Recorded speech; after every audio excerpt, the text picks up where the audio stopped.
Is this headstock worth $1,300? Gibson seems to think so.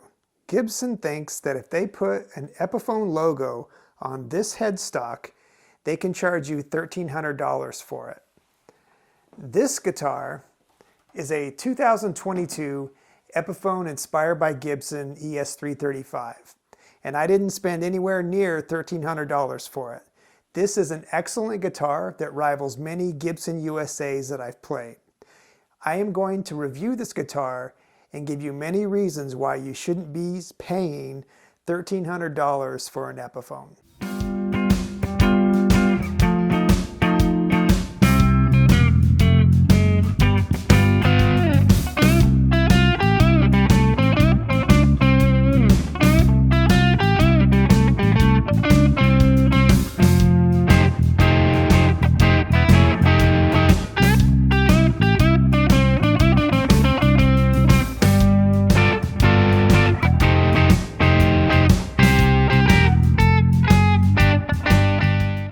So let's start with the current state of the guitar market. This video was shot in May of 2025, and currently there's an abundant surplus of used guitars in the market. Unless you hate your money, you should not be buying new guitars right now. There's an abundance of quality used guitars that you can find. I found this guitar locally in Phoenix for $350 on OfferUp, and you could probably find deals close to this in any market in the US. If I were to walk into Guitar Center and I wanted to buy this exact guitar, and they do sell it, I'd pay twice that amount. They might have a deal or a sale, but really most of the time I'm going to pay close to twice what I paid for this guitar. And that's for this guitar. If I wanted to buy one of those inspired by Gibson custom shop guitars, I'd be paying $1,300 for it, plus tax. So don't buy new. Okay, so I know that there are some legit reasons why Gibson charges more for those guitars. The main one is they come with Gibson USA pickups, and I will give them that. They can upcharge for that. That's like $200 to $300. It's not $1,300, but they can charge more for those pickups. And those guitars are specific year models or replicas of certain Gibson USA models. And that might be important to some people, whatever. I mean, it's not a big deal to me, but you know, if they want a certain color or, you know, a certain neck shape supposedly that guitar has that's a replica of an old guitar, all right, that could be an upcharge that some people might care about. But I think most people don't care about that. Now, I know some people will say, what? You know, those guitars come with this VOS finish.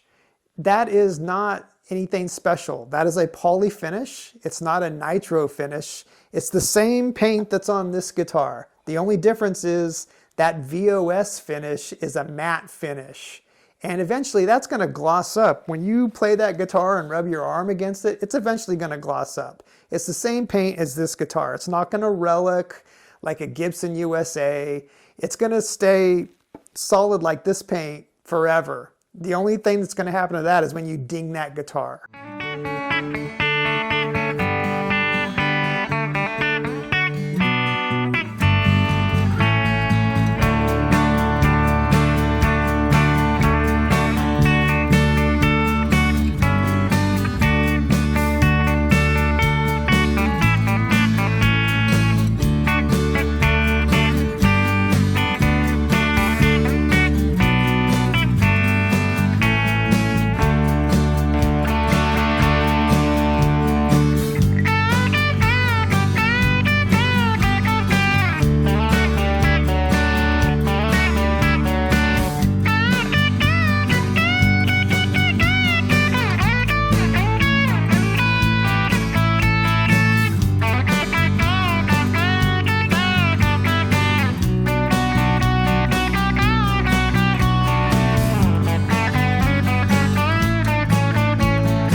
Okay, so what are the differences between this made in China Epiphone and this made in USA Gibson?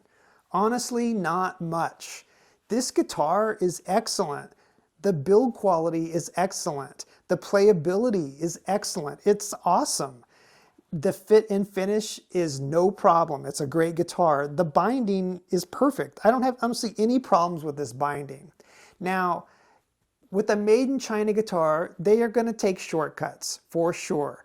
The main shortcut on this guitar is there is no fret nibs on this guitar. This Gibson USA has fret nibs.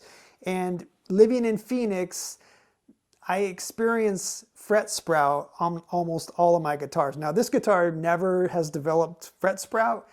So it's about 5 years old. Maybe the wood was really dried on this guitar, but you know, when they mass produce guitars like this, the wood probably isn't as dry as it could be. So you're going to get fret sprout. Almost all of my guitars, including every USA Fender I have, has developed fret sprout. And living in Phoenix, you learn how to use a file. I filed this thing down in about an hour, not a problem. It's something you can do yourself. It's not a big deal. So that's probably the main issue I had with this guitar. There's a couple other things. So the tuners and the pots are cheap, but they all work. They work perfectly, actually.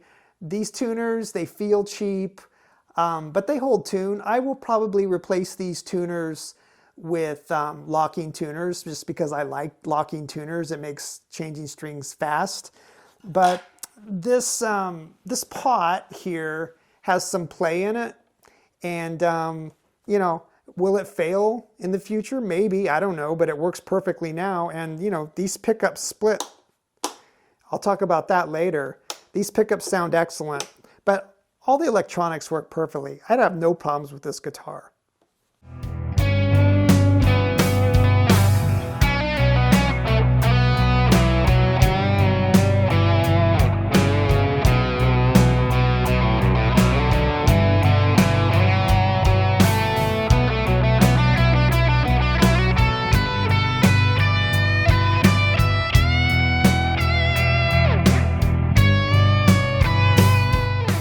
I was really surprised at how good this guitar feels and how well it plays. I will say that this neck is pretty chunky. If you prefer a skinny neck, you may not like this. I would say it's more like a 50s neck carve than a 60s neck carve. But I think that the neck fits the charm of the guitar and it doesn't really bother me, and I have small hands. These pickups sound great. They cover a lot of ground. However, they are really bright. They are some of the brightest humbuckers I've ever had. I believe these are Alnico 5 pickups, which is an interesting choice for them to put Alnico 5 pickups in a 335 because a 335 is already a really bright guitar. But they sound fine. They sound great. I would rather tame a bright pickup than try to add treble to a muddy pickup. You would never accuse this guitar of sounding muddy. Also, these pickups split, and I have become addicted to splitting the neck on this pickup. It sounds great.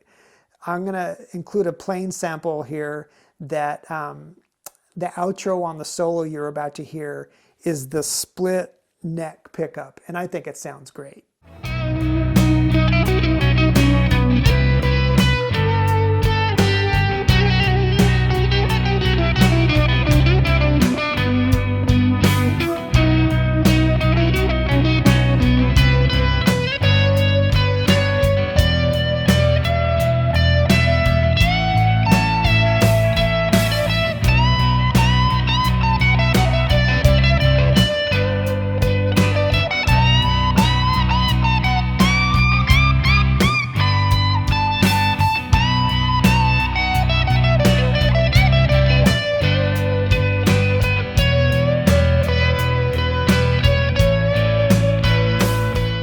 So will I make changes to this guitar? Honestly, the guitar is just fine as is. As I mentioned before, I will probably change out the tuners for some locking tuners just because I like that. These tuners work fine, but they're cheap. So I'll probably do that first. Anything else? You know, maybe if the pot fails, I might change that, but I probably will eventually change these pickups. I think they sound great. I do like them, and I love that they split. So whatever I replace them with, I'm going to keep the trend of splitting the pickups on this guitar because I really like it. But I'm a tinkerer, and almost every one of my guitars I've modded. I'm not a guitar flipper. When I buy a guitar, I tend to keep it and I mod it to my preferences. So I will probably put some different pickups in this guitar, and I will most likely make a video about that, and it'll be fun. So I look forward to that. But honestly, you could keep this guitar as is and be perfectly happy with it. So in closing, I hope I've made my point that these recent year Epiphones are an excellent value. The more and more that Gibson and Fender and PRS expand their import lines and flood the market with their new import guitars, guitars like this are going to be available at great prices. And I would just encourage buyers to have some patience. Watch their market, watch OfferUp, watch Craigslist, because you can find some great deals on excellent guitars like this. This could be a guitar great as is, or it could be a fun modding platform.